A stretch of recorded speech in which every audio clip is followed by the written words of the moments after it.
Assalomu alaykum bizning kuzatuvchilar. Mana Damas mashinamizni olib qo'yganmiz. Juda qattiq DTP bo'lgan.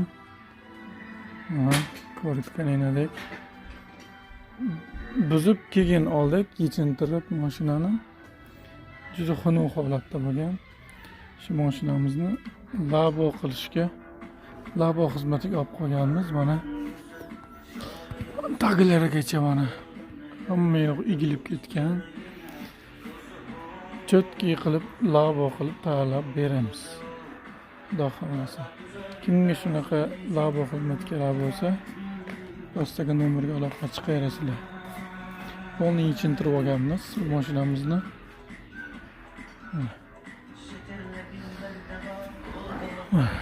Burilib ketgan hamma yog'i.